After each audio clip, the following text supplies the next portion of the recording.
Olá, meu querido irmão, minha querida irmã, queridos amigos espalhados aí por vários continentes onde se fala a amada língua portuguesa. Que prazer estar aqui com vocês. Eu sou o pastor Hélio Carnassale, nós estamos aqui nos canais da Sá Feliz para o nosso estudo semanal da lição da Escola Sabatina. Este trimestre, o terceiro trimestre do ano, estamos estudando o Evangelho de Marcos. Chegamos à lição número 11, Levado e Julgado. E antes de seguirmos no estudo desta semana, você se lembra como terminamos a lição de número 10? Terminamos com aquele apelo que Jesus fez após o sermão profético, que Marcos registrou no capítulo 13 de forma mais resumida do que Mateus e Lucas, mas ele faz um apelo para que sejamos vigilantes, para que vigiemos e oremos, porque a hora em que não pensemos, aí o Senhor voltará. Que essa seja a minha atitude e a sua atitude. Servos e servas vigilantes, vigiando em oração, para que o Senhor nos encontre prontos e preparados, esperando de forma positiva a sua breve volta. Antes de avançarmos no estudo, que tal fazermos uma oração? Você me acompanha? Curve sua fronte, feche seus olhos.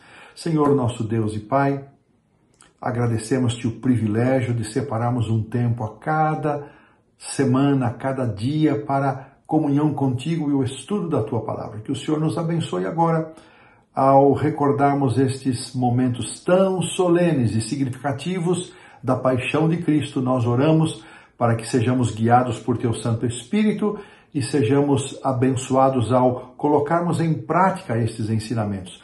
Gratos, Senhor, nós te somos e oramos em nome do Senhor Jesus. Amém. Muito bem, a lição, então, 11, Levado e Julgado, tem aqui como verso principal, capítulo 14, verso 36, que diz assim: E dizia, Abba, Pai, tudo te é possível, passa de mim este cálice, porém não seja o que eu quero, e sim o que tu queres.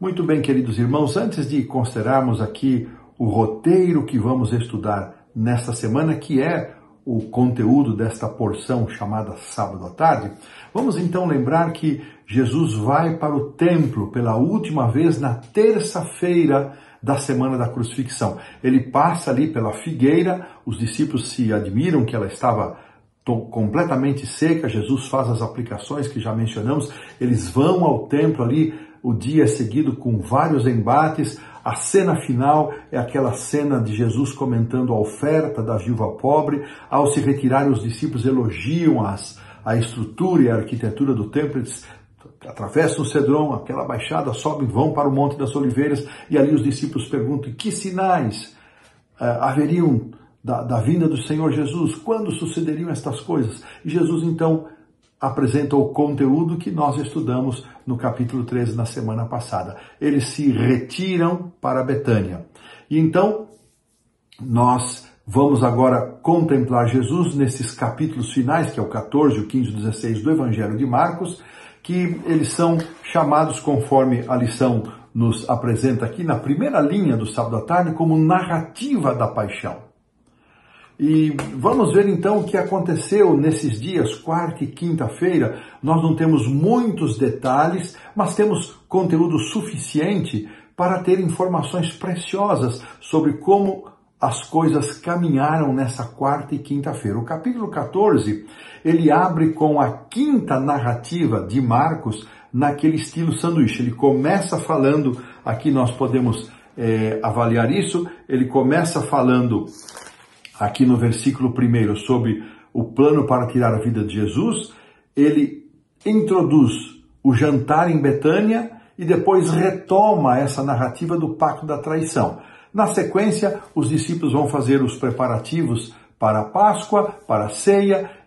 O traidor ele é indicado, Pedro também é avisado naquele discurso. Eles saem para o Monte das Oliveiras, Judas deixou a companhia deles. Vem então o grande acontecimento do Getsemane, talvez um dos mais solenes, sensíveis e ternos, e ao mesmo tempo que toca o nosso coração de uma forma muito forte, a agonia de Jesus no Getsemane. Logo em seguida vem a prisão de Jesus, e então um incidente curioso com um jovem que estava só enrolado no lençol. Aí Jesus vai perante Anás, depois de Caifás. Marcos só registra a ida perante Caifás, e então termina o capítulo com a negação de Pedro. Esses são os conteúdos que nós iremos analisar juntos em cada um dos dias desta semana. Uma lição sem dúvida muito, muito importante, atendendo, sempre lembrando e atendendo o conselho de Ellen White, que nós deveríamos gastar cada dia um tempo para meditar na vida de Jesus, especialmente nas cenas finais. E nestas últimas lições, a que vamos estudar agora, a lição 11, depois a da semana seguinte, a 12, por fim, a 13, nós teremos esta oportunidade de meditar no sacrifício de Jesus, compreender um pouco melhor esse grande plano da redenção, até vê-lo em ressurreição e ascensão. Então, isto é o que nos traz a lição desta semana. Eu espero que sejamos ricamente abençoados ao estudarmos cada um dos pontos que foi destacado pelo autor. Aqui, então, fazemos um ponto final no sábado à tarde. Então, entrando agora na lição do domingo, como mencionamos, nós vamos ter a quinta narrativa de Marcos nesse sistema sanduíche. Lembrando que as primeiras 4, as que antecederam esta, estão no capítulo 3, versos 10 a 35, no capítulo 5, versos 21 a 43, no capítulo 6, versos 7 a 32, no capítulo 11, 12 a 26, e então esta quinta narrativa, capítulo 14, versos 1 a 11. Muito possivelmente, estes versos iniciais, o 1 e o 2 do capítulo 14, que tem aqui na minha Bíblia, nesta versão que eu estou usando, o título, o plano para tirar a vida de Jesus, muito possivelmente isso tenha ocorrido na terça-feira ainda à noite, depois de Jesus ter deixado o templo, ou na quarta-feira pela manhã. Em algum momento desses dias da semana, ou na terça-noite, ou na quarta-feira. E então, Marcos faz aqui uma narrativa em sanduíche, trazendo no meio deste assunto do pacto de traição, que vai ser narrado entre 10 e 11, os textos que tratam da unção de Jesus em Betânia. Antes de considerar essa parte do jantar, vamos então considerar um pouquinho mais a questão da traição. Veja que os sacerdotes, eles pagaram um alto preço para condenar Jesus. Eles estavam determinados a eliminar Jesus. Eles contrataram testemunhas falsas e concordaram em dar a Judas um determinado valor, 30 moedas de prata, que correspondia mais ou menos a 120 denários, 120 diárias do trabalho de um trabalhador comum.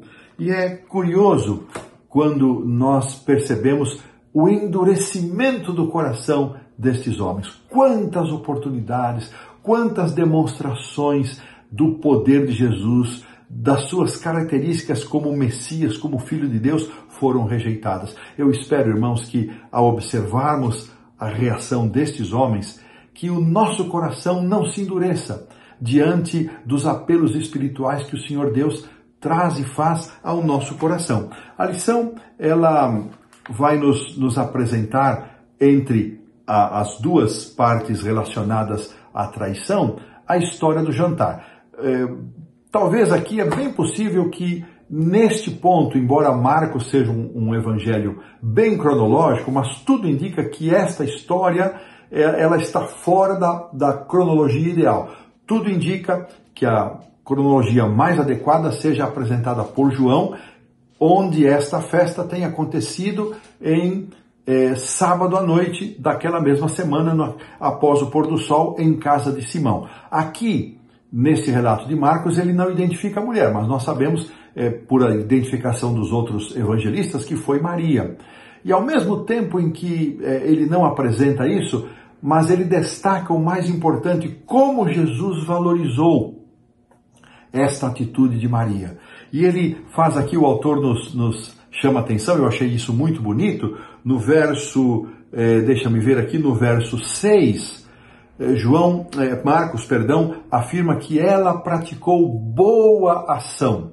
Então o autor destaca que esta boa ação, reconhecida por Jesus, que ela estava ungindo a Jesus para a sepultura, antecipando-se, está em harmonia com o Evangelho sendo pregado e contando esta história. E agora vem um outro elemento mais interessante ainda, que eu também nunca havia percebido. Ele junta então esta boa ação praticada por esta mulher, junta o Evangelho, que são as boas novas, e contrasta com a atitude de Judas, que procurava uma boa ocasião, mencionada ali no verso 11. Veja que uma boa ação será narrada nas boas novas do Evangelho. Em contraste, nós temos Judas procurando uma boa ocasião para atrair a Jesus. E eu fiquei pensando nisso, meus irmãos, amigos, queridos. Que boas coisas nós estamos procurando fazer por Jesus. Em que dimensão aí nós nos encontramos? Será que eu estou na dimensão da mulher, fazendo algo notoriamente bom, que se harmoniza com o Evangelho, com as boas novas? Ou estou procurando outras coisas boas que não estão em harmonia com o Evangelho, nem em harmonia com aquilo que dignifica, santifica e glorifica o Senhor Jesus? Olha que desafio para nós, que coisa tremenda para meditarmos e avaliarmos a nossa conduta, a nossa vida. Então, com estas considerações e pensando nos contrastes aqui, no esforço dos sacerdotes de pagar qualquer preço para condenar Jesus, o endurecimento do coração, o contraste da atitude desta mulher, de Maria, em relação ao endurecimento do coração de Judas. E é curioso ainda pensar que não só Judas condenou a mulher pela sua dádiva generosa, afinal, aquele vaso de alabastro havia custado o equivalente a 300 dias de trabalho de um trabalhador comum, mas Judas influenciou o grupo, e João diz que ele fez isso está no Evangelho capítulo 12 de João, verso 6, dizendo que ele era ladrão, por isso que ele apresentou uma falsa justificativa.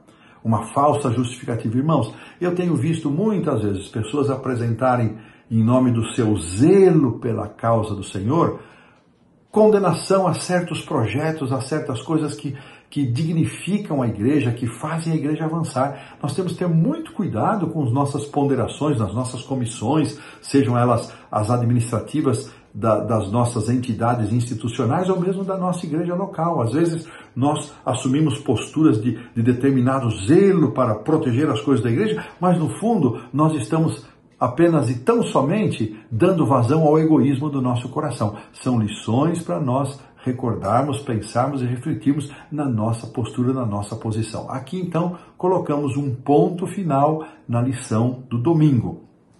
Vamos então avançar para a segunda-feira e vamos encontrar aqui a reflexão sobre a última ceia. É interessante que o autor da lição, ele não apresenta detalhes daquilo que está entre os versos 12 ao 21, onde nós vamos encontrar aqui Jesus orientando os discípulos para buscarem um local para celebrarem a Páscoa, e não comenta muito também aqui a indicação da presença entre os discípulos de um traidor. Eu quero apenas fazer um destaque que nessa semana, essa última semana da vida de Jesus, várias pessoas apareceram demonstrando carinho a Jesus. A própria festa de Simão, com todos os seus problemas e defeitos, foi um carinho.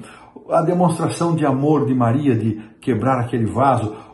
Depois mais destacado, vimos também já na lição atrás, aí 2 lições atrás, o burrinho que foi emprestado e agora o espaço que foi emprestado.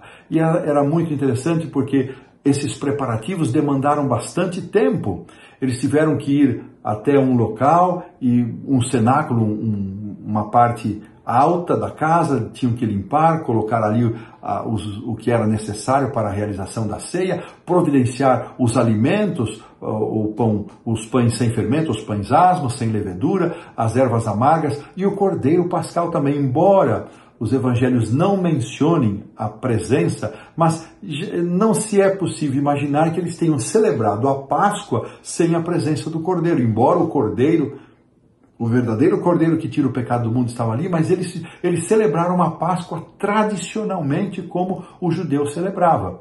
E nesta transição é que Jesus institui aquilo que hoje nós conhecemos como como a ceia do Senhor. E é muito interessante esse memorial. Só esta porção nos faz imaginar como deve ter sido, e Judas participou dessa ceia. Ele só saiu depois de ter os seus pés lavados por Jesus e depois de ter participado da Páscoa e possivelmente também do pão e do vinho. E é muito significativo o fato de Jesus ter lavado os pés de Judas. Por isso que nós, adventistas do sétimo dia, praticamos a comunhão aberta para a participação da ceia. Nós não impedimos e não devemos impedir. Em qualquer lugar em que estivermos, não podemos impedir que uma pessoa, mesmo que ela não seja batizada, e não é nosso dever julgar membros da igreja que queiram participar, mesmo que você imagine que ele não estava em condições, isso ele vai dar conta a Deus.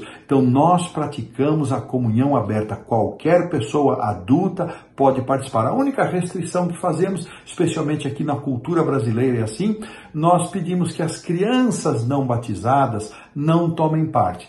E algumas igrejas têm a prática de separarem uma porção de pão e suco e reúnem as crianças ali no final, explicam para elas o significado do pão e do suco e deixam elas comerem um pãozinho, tomarem, não daquele que foi consagrado na mesa, é uma outra porção à parte. Isso produz uma boa lição, é uma boa pedagogia para as nossas crianças. Então, aí com muita tristeza no coração, Jesus então predisse que todos naquela noite se escandalizariam e o abandonariam. E isto, para justificar a sua postura, ele cita a profecia de Zacarias 13:7. Veja como Jesus ele trouxe, nestes momentos finais, vários textos proféticos que apontavam para a obra do Messias, deixando muito claro aos olhos dos discípulos que ele, Cristo, era o Messias. O Jesus de Nazaré era o Messias verdadeiro e nele eles deveriam crer e esperar. Então, os discípulos tinham muita dificuldade de aceitar que eles seriam traidores e sairiam da presença de Cristo e o abandonariam. E mesmo Pedro, quando reagiu tão fortemente, dizendo que ainda que todos se escandalizassem, ele jamais abandonaria. Era muito difícil para eles imaginar que eles seriam capazes de fazer tal coisa. Então, estas considerações da segunda-feira nos fazem pensar o quão solene elas foram.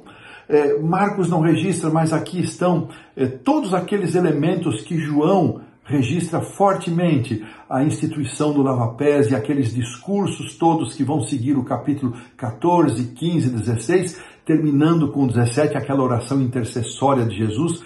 Então, Marcos aqui não registra, mas tudo isso acontece nessa noite da quinta-feira, só para a gente se sintonizar e lembrar que os acontecimentos eles foram mais amplos do que estes contados por Marcos, narrados por Marcos, mas nós precisamos nos ater àquilo que o autor fixou, porque senão nós não conseguimos passar dentro do tempo previsto aquilo que o autor está destacando. Bom, com estas considerações, então, nós estamos pondo um ponto final na lição da segunda-feira. Vamos então para a terça-feira, a lição do Getsemane. Eu tenho, irmãos, considerado este momento do Getsemane, e é uma das cenas que mais falam ao meu coração. Para mim, é a cena em que Jesus está mais próximo de ser verdadeiramente igual a qualquer um de nós em sua humanidade, e ele foi de fato.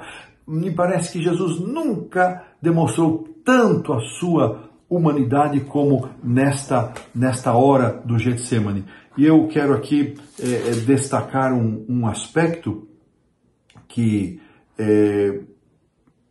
está aqui no verso 32, e eu vou pedir que a produção então coloque o texto e com seus caracteres, dizendo que depois então eles foram para o Getsemane, e ali assentando-se, ele disse que ficassem ali enquanto ele ia um pouco mais adiante. E agora sim o verso: e levando consigo a Pedro, Tiago e João, começou a sentir-se tomado de pavor e angústia. Este verso me toca muito o coração. Imagine o Salvador, o Redentor, o Criador do Universo, tomado de pavor e angústia. Foi exatamente isso que Jesus sentiu. A hora final do sacrifício havia chegado. A sua humanidade temia diante da cruz tendia a recuar e Satanás utilizava-se de todos os seus recursos para afastar Jesus da cruz. Mas Jesus havia vindo a esse mundo especialmente para esse momento. E nesta hora, Jesus sentiu necessidade de entregar-se sem reservas diante do Pai. E ele chama Pedro, Tiago e João, chamou as pessoas mais próximas, 3 dos seus discípulos mais próximos, e aqui mais uma vez nos é apresentado esta carência humana de Jesus de ter próximo a si, próximo a ele, aquelas pessoas que mais de perto o haviam acompanhado no seu ministério, e ele contava naquele momento com atenção, com a amizade, mas eles não conseguiram vigiar e orar ao lado de Jesus. Seus olhos estavam carregados. Eu fico pensando, irmãos, quando Jesus volta até eles depois de orar pela primeira vez, ele disse: nem uma hora pudestes vigiar comigo. Eu fico pensando nessa expressão. Muitas vezes, irmãos, nossos olhos estão tão carregados com as preocupações da vida, com as questões materiais, com as preocupações naturais e às vezes até boas preocupações com as coisas da igreja, com a nossa família, que não temos energia física para permanecer pelo menos um tempo na presença do Senhor Jesus. Os olhos estavam carregados. Do que estão carregados os nossos olhos? Do que está carregada a nossa mente que nos impede de estar não só perto de Jesus, mas em comunhão viva, ativa com Ele? Que lição para nós. Então, irmãos, aqui Jesus, ele derrama a sua alma diante de Deus e diz: Pai, se possível, passe de mim esse cálice. Mas ele acrescenta uma expressão: todavia não seja como eu quero, mas como tu queres. E aqui é um modelo de oração para nós, meus amados irmãos. Nós temos a liberdade de abrir o nosso coração a Jesus, falar a Jesus daquilo que o nosso coração está cheio, mas nunca nos esqueçamos. Temos o direito de pedir aquilo que entendemos que devemos pedir ao Senhor, mas nunca nos esqueçamos de acrescentar: todavia não seja como eu quero, mas como tu queres. Que não se faça a minha vontade, mas a tua vontade. Será que nós estamos dispostos, meus irmãos, a abrir mão da nossa vontade para que em nossa vida se cumpra a manifestação da vontade do Pai, da vontade de Deus em nossa vida? Às vezes nós também vamos num outro extremo. Queremos um aval de Deus para determinadas coisas que queremos fazer, para que se nada der certo, então, mas eu orei, eu busquei. Não adianta nós orarmos para dourar a pílula e ao final das contas, olha, eu orei e não deu certo. Nós temos que orar buscando do Senhor a manifestação da sua vontade. Primeiro, Deus se revela a nós nas Sagradas Escrituras. Muito da sua vontade já está revelado aí. Não adianta eu buscar uma manifestação da vontade de Deus se eu estou querendo ouvir dele algo que não está em harmonia com as Escrituras. Mas Deus, além das Escrituras, ele também nos fala por meio de servos consagrados. E ele ainda nos fala pelas convicções, mas para que as convicções sejam a voz exata e correta da nossa consciência, nossa vida precisa estar santificada em harmonia com Deus, senão tomaremos como voz de Deus a voz do inimigo. Olha que situação. E Jesus volta e ora mais uma vez, e ele retorna aos discípulos. Os discípulos continuavam dormindo com os olhos carregados, e Jesus vai e se retira mais uma vez, e ali ele disse: Pai, se possível, passa de mim esse cálice. Um detalhe muito interessante, que ocorre na narrativa de Marcos, que ele é o único que usa a palavra Abba. Está aqui no verso 36, e dizia: Abba, Pai, tudo te é possível, passa de mim este cálice. Contudo, não seja o que eu quero, e sim o que tu queres. Este Abba é uma expressão carinhosa para dirigir-se ao Pai. É como se Jesus estivesse falando: papai, paizinho querido. Irmãos, olha que cena, que lição para nós. Jesus está ali num momento dramático da sua vida. Ele já não conseguia mais enxergar um palmo diante do seu futuro, porque ele não conseguia perceber se o seu sacrifício o separaria eternamente do Pai. E essa era a sua angústia, esse era o peso, esse era o seu pavor, essa era a sua angústia.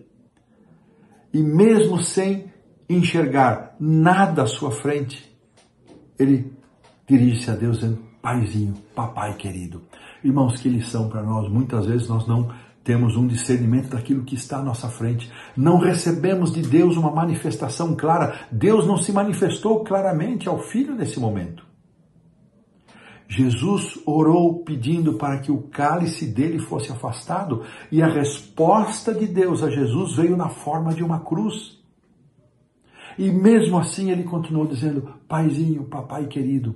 Lucas menciona que veio um anjo e o confortava. Gotas, Lucas também menciona que gotas, grandes gotas de sangue desceram da sua testa, molhando o chão. Que cena impressionante. E depois então que Jesus chega ao extremo da sua agonia, Lucas também menciona que veio um anjo para confortá-lo.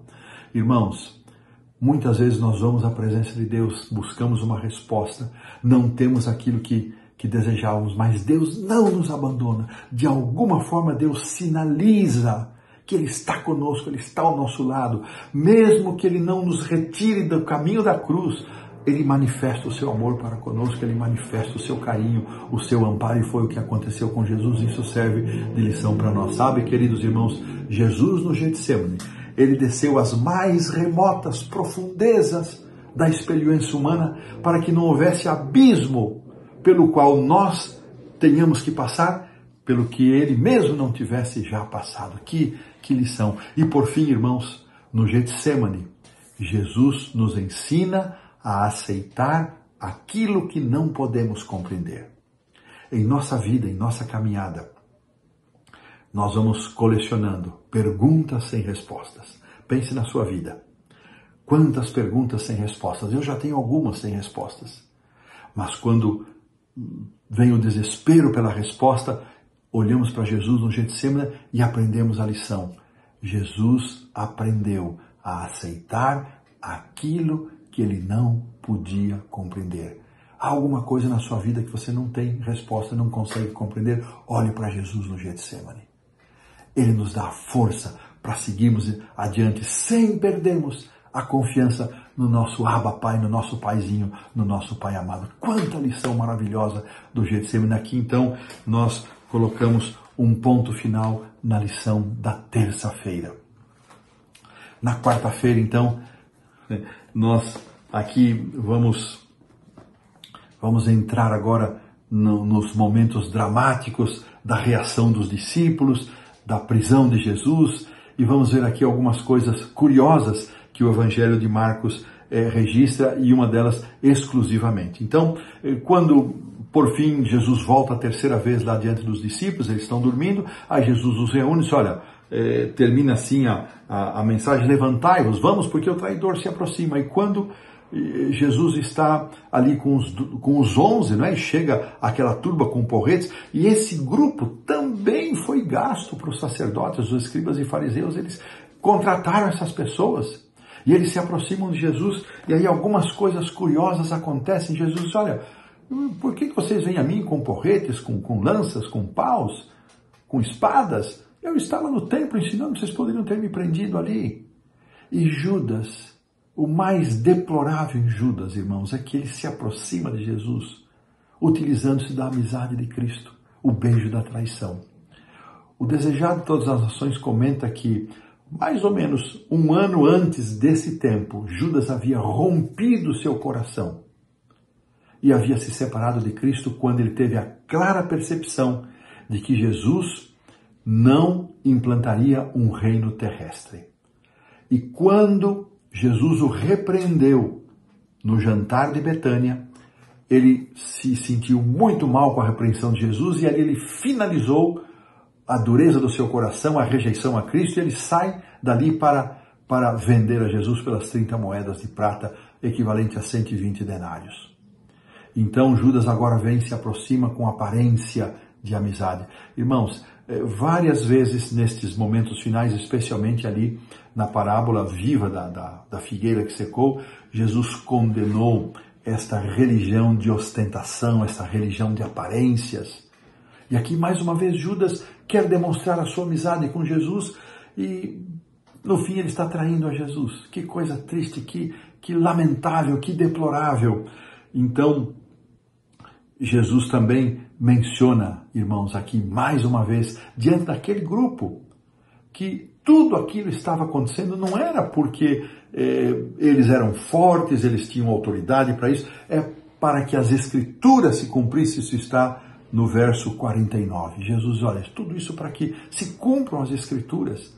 Como Jesus aproveitou cada momento de suas cenas finais para os discípulos e também agora para esse grupo, para mostrar que ele era o Messias, estava tudo predito. E aí então vem esse evento curioso que só Marcos registra, os versos 51 e 52, dizendo que havia um jovem que seguia, estava observando tudo o que estava acontecendo, apenas enrolado no lençol, e quiseram pegar nele, e ele largou o lençol e correu. Nós não sabemos exatamente qual era o tipo de nudez. Muitas vezes a Bíblia menciona uma certa nudez, mas possivelmente as suas partes íntimas estavam protegidas, ou não sabemos aqui, não dá para saber, mas o fato é que é um episódio curioso, né? Um episódio curioso, e ele larga tudo ali, o seu lençol, e foge da presença de Jesus.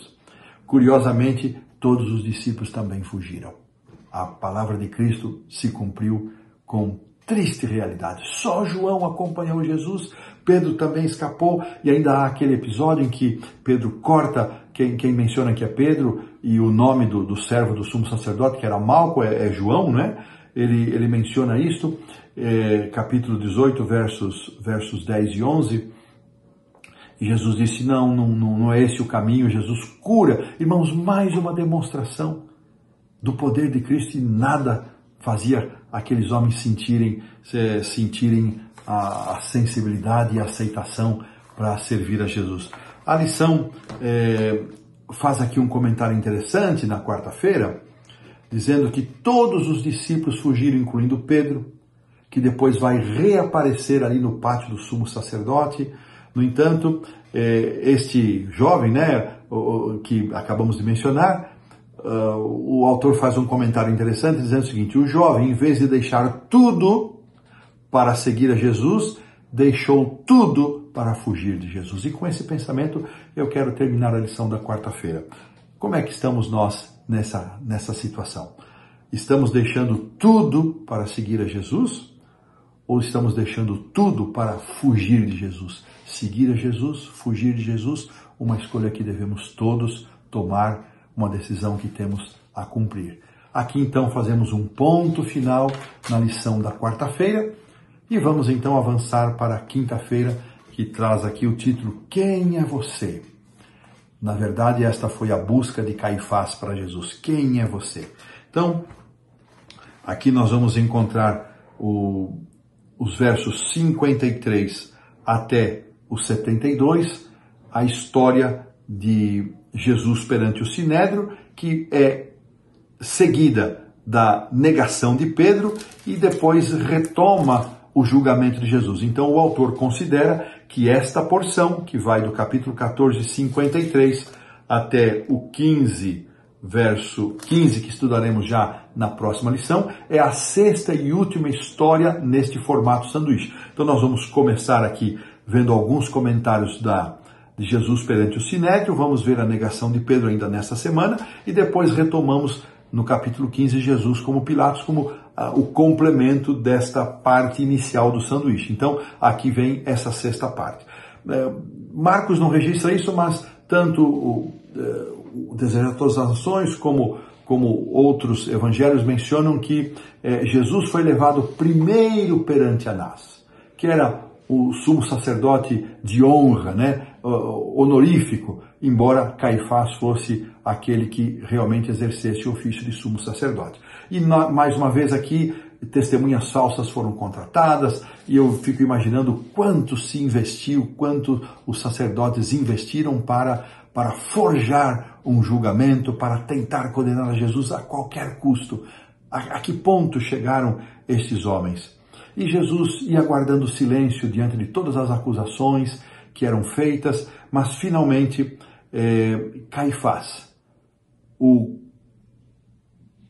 sumo sacerdote, impede, ele conjura que Jesus responda se ele era o Cristo. Aqui Marcos não afirma que ele sob juramento falou isso para Jesus, mas Mateus afirma isso, E ele então diz, és tu o Cristo, Filho do Deus bendito? És tu o Cristo, Filho do Deus bendito?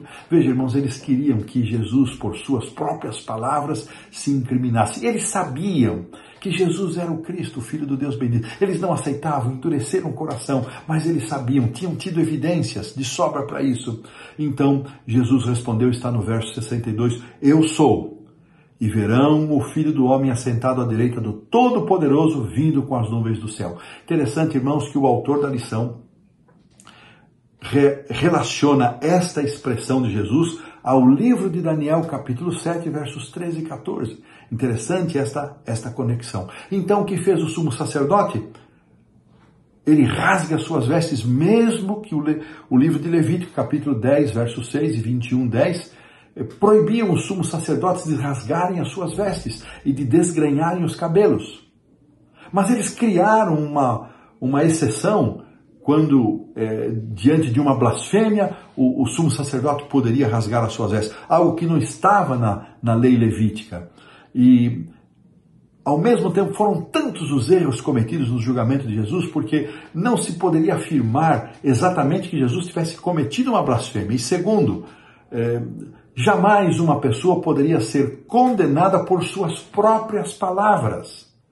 E eles estavam ainda no período da noite, eles não poderiam condenar a Jesus.